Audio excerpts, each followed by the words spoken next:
Welcome back. એક મહત્વપૂર્ણ સમાચાર આવી રહ્યા છે। બોગસ ડોક્ટર શ્યામ રાજાણીની બીજી એક ઓડિયો ક્લિપ વાયરલ થઈ છે, જેમાં ડોક્ટરની પત્ની શ્યામ રાજાણી પર સનસનીખેજ આરોપ લગાવી રહી છે। તેનો આરોપ છે કે કોર્પોરેશનના જે આરોગ્ય અધિકારીઓ છે તેમને છોકરીઓ અને દારૂ પૂરું પાડવાનું શ્યામ કામ કરે છે। આ ઓડિયો ક્લિપમાં કોર્પોરેશનના 3 અધિકારીઓના નામનો પણ ઉલ્લેખ કરવામાં આવ્યો છે। તો એક ગંભીર બાબત સામે આવી રહી છે। વધુ એક ઓડિયો ક્લિપ શ્યામ રાજાણીની અને જેમાં તેની પત્ની ડોક્ટર શ્યામ રાજાણી પર સનસનીખેજ ગંભીર આરોપ લગાવી રહી છે। તેનો આરોપ છે કે કોર્પોરેશનના જે આરોગ્ય અધિકારીઓ છે તેમને છોકરીઓ અને દારૂ પૂરું પાડવાનું શ્યામ કામ કરે છે।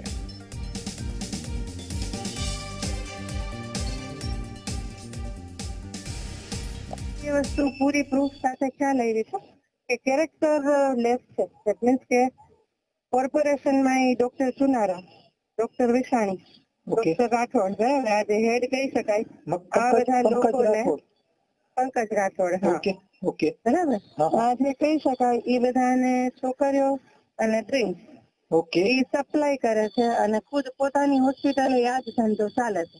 કેમ કે પેશન્ટ તો કોઈ દિવસ અમારી હોસ્પિટલે મેં જોયા નથી। આવે તો રેર કેસમાં કોઈ ઉઠતા રાતના આવ્યા હોય ઇમરજન્સી પેશન્ટ, તો કેમ કે એ એરિયામાં લગભગ બધાને ખબર છે કે દીકરી નાનો ડોક્ટર છે, બરાબર।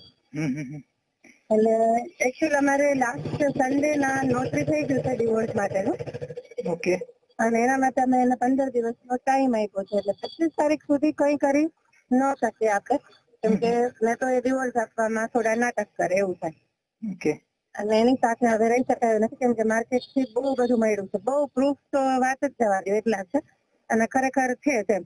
અને કેટલા વાગે આ મહેફિલ થતી હોય? હા હા, આ મહેફિલ ક્યારે જામતી હોય સાહેબ?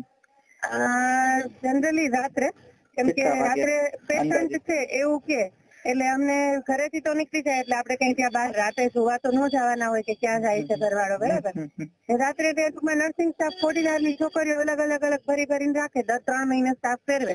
ઓર્ડિનરી થી બધી છોકરીઓ જે ભણેલી હોય ને નર્સિંગ નું થોડું એ બધી છોકરીઓ રાખે, અને એ બધા હારે પોતે ચાલુ અને બહાર એ બધાને પૂરું પાડે। બહાર તો કામ પૂરું પાડવું પડે? કોર્પોરેશન વાળા પરમિશન હોસ્પિટલ ની એને આપી દીધી છે, ડિગ્રી એની પાસે છે નહીં, અને કોર્પોરેશન ની પરમિશન છે, સમજજો તમે, બરાબર। ડિગ્રી નથી ઈ પ્રૂફ એ ડાંગર કોલેજ માંથી આપણે કઢાવી શકીએ કે ભણ્યો જ નથી, 2 જ વર્ષ ગયેલો છે પછી નથી ગયો કોલેજ, બરાબર, અને ચલાવે છે એમડી મેડિસિન ની। ઓકે, ડાંગર કોલેજ એકચ્યુઅલી આની જ ને આપણે હમણાં એની પસંદગી થઈ છે ને અત્યારે એ જેલમાં એમાંથી છૂટા, એ જેલમાંથી એને જામીન ઉપર છોડાવવા માટે, એને ત્યાં દંડા ન પડે એના માટે આ સાહેબે ઘણી મહેનત કરેલી છે એની પાછળ, ડાંગર સાહેબ ની પાછળ, કેમ કે ઈ ફસાય તો આ બધા જે ખોટી ડિગ્રી વાળા હોય બધા નથી ને એની પાસે છે જ નહીં ને।